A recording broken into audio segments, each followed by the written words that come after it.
उनके फाउंडर भूतपूर्व राष्ट्रपति जी का उल्लेख कर रहे थे। उनके सुपुत्र भरत जगदेव जी जब राष्ट्रपति थे तब मेरा काफी उनसे सत्संग हुआ था। और गयाना के लोग किसी भी समाज के क्यों न हो, किसी भी भाषा क्यों न बोलते हो, लेकिन जिस किसी को मिलो वे गयाना की आजादी में भारत की प्रेरणा का उल्लेख अवश्य करते हैं।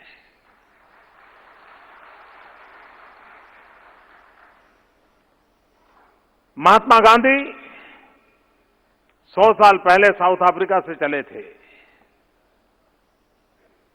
और मातृभूमि की सेवा करने का सपना लेकर के भारत मां को गुलामी की जंजीरों से मुक्त कराने के लिए मानवतावाद में विश्वास लेकर के इस धरती पर आए थे।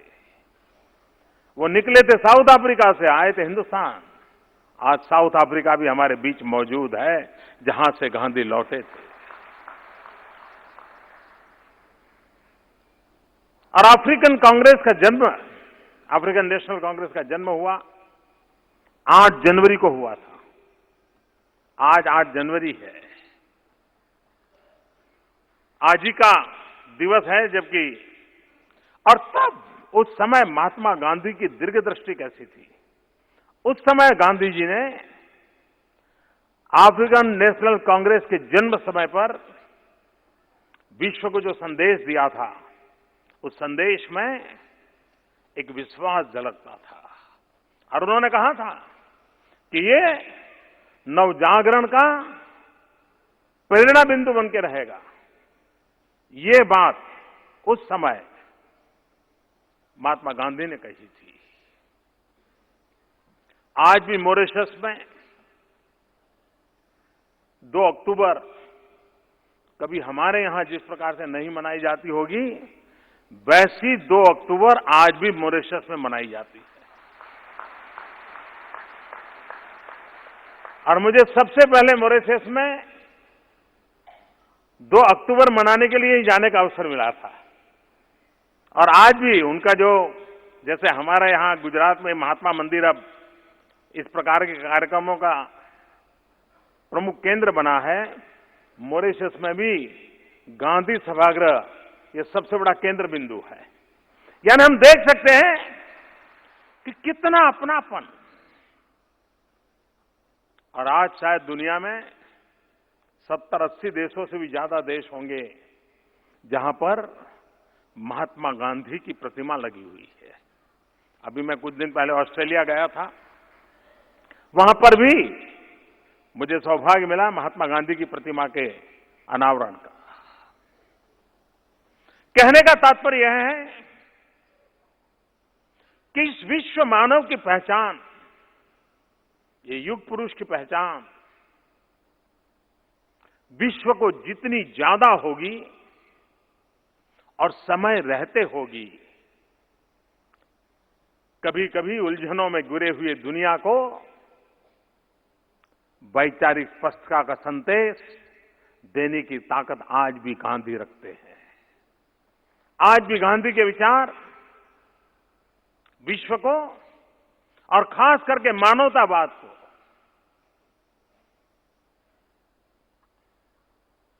केंद्र में रख करके समस्याओं का समाधान कैसे हो सकता है, विकास की राह कैसे हो सकती है, आखिरी छोर पर बैठे हुए इंसान के जीवन में बदलाव कैसे आ सकता है, शायद गांधी से बढ़कर के चिंतन कहीं नहीं मिल सकता है। और हम सबका गर्व है, हमारे लिए सौभाग्य की बात है कि महात्मा गांधी विदेश की उस सारी दुनिया को अलविदा कर करके हमारे गांव गरीब के लोगों के लिए खप गए थे। और तभी तो आज इतिहास हर पल उनको स्मरण कर रहा है। हमारे देश के लोग जो बाहर गए, अब आप गयाना में जाएंगे, भाषा बोलना तो कठिन है वहां के लोगों को, लेकिन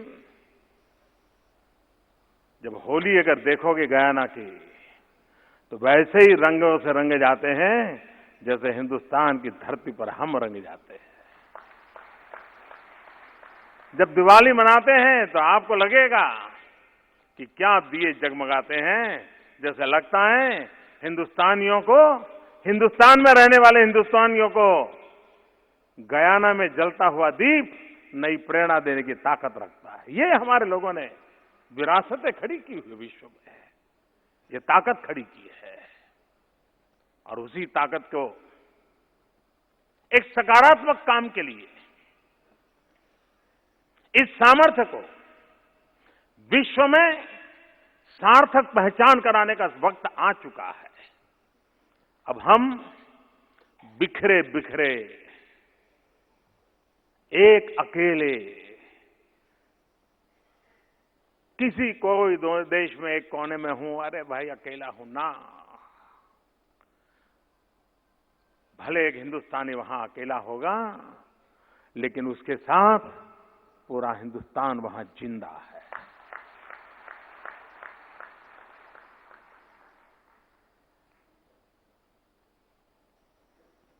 मैं एक नई जिम्मेवारी मिलने के बाद मुझे विश्व के 50 से अधिक राष्ट्राध्यक्षों से मिलने का सौभाग्य मिला है, बातचीत करने का मौका मिला है, और इतने कम समय में इतनी बड़ी मात्रा में करीब करीब विश्व के सभी प्रमुख देशों के लोगों से मिलना होना, और उनसे जो बातें हुई है और खुले मन से बातें हुई है, उन बातों में मैंने पाया है कि दुनिया का समृद्ध समृद्ध देश हो तो भी, और दुनिया का गरीब से गरीब देश हो तो भी, हर किसी की नजर हिंदुस्तान पर है।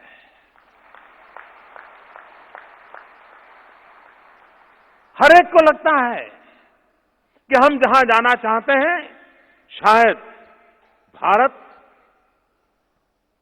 के साथ कदम मिलाकर के हम चल सकते हैं। हर कोई अपनी एकाध एकाध कोई चीज के साथ भारत को जोड़ करके देख रहा है। ऐसे अवसर बहुत कम आते हैं। अब हम हिंदुस्तान के लोग जो विदेशों में बसे हुए हैं, ये उनका कर्तव्य बनता है कि वे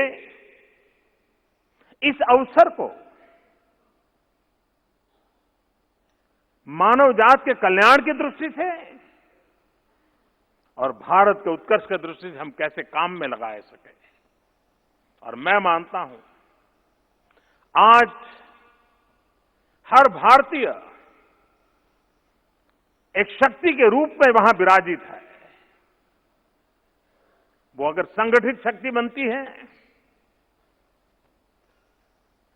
अगर वे अपने आप में एक ड्राइविंग फोर्स बनती है, तो हम अनेक नए परिणामों को प्राप्त कर सकते हैं। विश्व में भारतीयों के प्रति जो आदर है, जो लगाव है, उसका कारण वहां रहने वाले भारतीय के पास कोई विपुल मात्रा में धन संपदा है इसलिए नहीं है। जिन मूल्यों को लेकर के वो जी रहा है, जिन सांस्कृतिक विरासत का वो प्रतिनिधित्व करता है, और उसका परिणाम है कि आज दुनिया में किसी भी देश में वहां के नागरिक को जब पता चले कि हमारे पड़ोस वाले घर में कोई भारतीय परिवार रहने के लिए आने वाला है, वो सबसे ज्यादा खुशी उसको होती है कि वाह बहुत अच्छा हो गया, हमारे बगल में भारतीय पड़ोसी रहने आया है, हमारे बच्चों के विकास में बहुत काम आएगा। क्यों? क्योंकि फैमिली वैल्यूज वो अपने आप सीख जाएगा। दुनिया के किसी भी देश में भारतीय को यह अनुभव नहीं आता है, नहीं भाई हमारे मोहल्ले में नहीं, हमारी गली में नहीं, हमारी सोसाइटी में नहीं, ऐसा कभी अनुभव नहीं आता है। ये क्या, वो कौन सी ताकत है? ये अपनापन, ये लगाव, दुनिया हमें स्वागत करने के लिए बाहां फैला करके खड़ी रहती है। उसका कारण क्या है? ये हमारे मूल्य है, हमारी संस्कृति है, हमारे संस्कार हैं, हमारी इस विरासत को हम जी रहे हैं, उसी की तो वजह से हो रहा है। और इसलिए हमारी ये जो बदौलत है, उस बदौलत को हम कैसे आगे लेकर के जाएं, उस दिशा में हमें प्रयास करना चाहिए। कभी कभार लोगों को लगता है कि भाई अब हम बाहर रहते हैं, सालों से चले गए, अब हम क्या कर सकते हैं। मैं समझता हूं ऐसा सोचने की जरूरत नहीं है। कोई 1-2 महीने पहले की घटना है।